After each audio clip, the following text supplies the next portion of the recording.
Una catequesis que evoluciona de la teoría a la experiencia.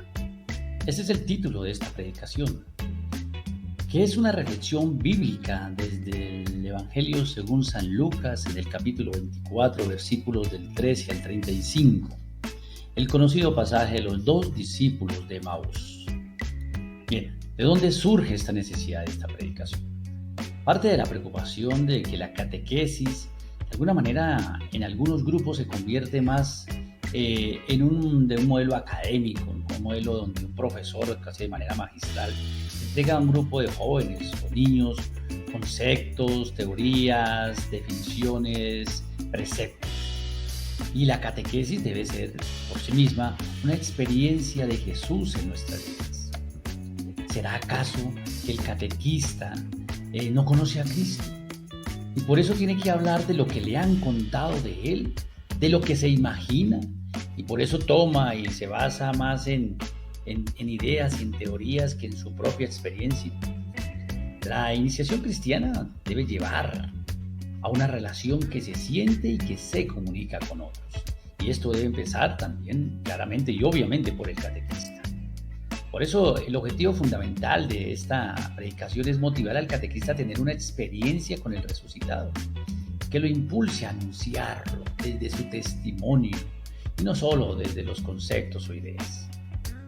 Como lo dijimos inicialmente, el marco, el cuadro está en el pasaje de los discípulos de Emaús en Lucas capítulo 24, versículos del 13 al 37. He colocado aquí el pasaje para que calmadamente ustedes lo puedan leer. Y he colocado diferentes colores en los 5 segmentos en que presento el texto. Primer momento, donde vamos a destacar a estos dos discípulos, ¿cierto?, que se alejan de Jerusalén con un aire entristecido, conversaban, discutían en el camino.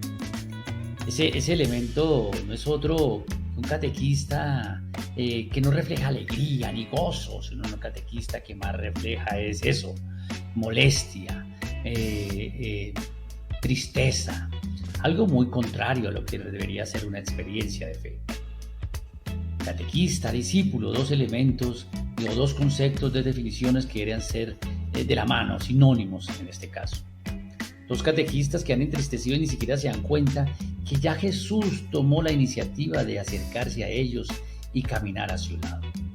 El segundo momento de este pasaje nos muestra esa primera conversación cuya iniciativa partió de Jesús y quiere conocer qué ocurre, qué pasa, qué acontece con esos discípulos. Como hoy también nos interpela a los catequistas qué ocurre, qué pasa, qué acontece, porque esta catequesis cargada de malestar, de rigidez, incluso en ocasiones de disciplina militar. Allí se descubre en esa conversación cuál es el nudo, cuál es el problema del catequista o el problema del discípulo en este caso, que no conoce a Jesús, que está ciego, que está sordo, que no ha sido capaz de entender la profundidad de su misterio.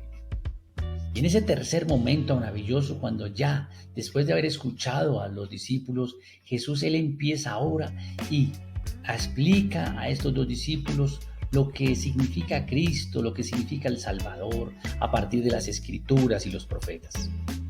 Es un encuentro de capacitación, es un encuentro de catequesis que Cristo hace al discípulo. Es una catequesis que también Cristo ya hace al catequista, para que lo busque en las Escrituras, profundice en ella y lo pueda identificar y conocer poderosamente y profundamente. Solo en ese momento, el discípulo o los discípulos le piden a Jesús en ese cuarto momento del pasaje que no continúe su camino, sino que por el contrario se quede con ellos y parta con ellos el pan. Después de haber tenido esa experiencia en la palabra, ahora tienen la experiencia en el pan, en la Eucaristía. Y allí, al momento de partir el pan, ellos se les abren los ojos y empiezan a entender, se revela Cristo en su vida y en su corazón, al punto que se manifiesta en ese ardor. Nos ardía el corazón cuando nos explicaba las Escrituras. Ya no son los mismos, ya son aquellos discípulos que han tenido un encuentro personal con el resucitado y ahora salen gozosos como debe ser, ansiosos, deprisa, y regresan en búsqueda de Cristo, en búsqueda de Dios en Jerusalén, en búsqueda de sus familias, en búsqueda de sus amigos. El catequista que regresa alegre por haber tenido ese encuentro con Cristo resucitado, y ahora sí es un catequista que está lleno de testimonio de vida. Estos 5 momentos nos deben interpelar. ¿Será que nos hemos quedado en una catequesis de estos catequistas tristes y abatidos? Claro que no, tenemos que evolucionar a un catequista que ha tenido ese encuentro personal con Cristo y sale a anunciarlo desde el gozo y la alegría. A manera de conclusión podríamos decir que es fácil entender a un catequista como un discípulo de Cristo, dar por hecho que lo conoce, dar por hecho que presenta con validez y congruencia la persona de Cristo. Sin embargo, al igual que le ocurrieron a los discípulos de Maús, no necesariamente esto es cierto, pues podemos haber escuchado de Jesús, pero no conocerlo.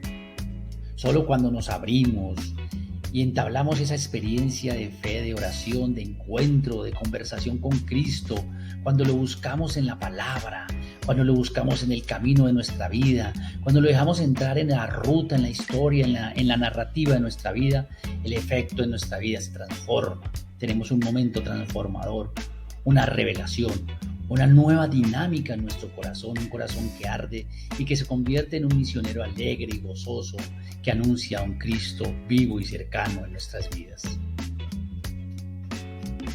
Señor, permítenos ser esos, alegres misioneros, gozosos, felices de habernos encontrado contigo en el camino de nuestra vida.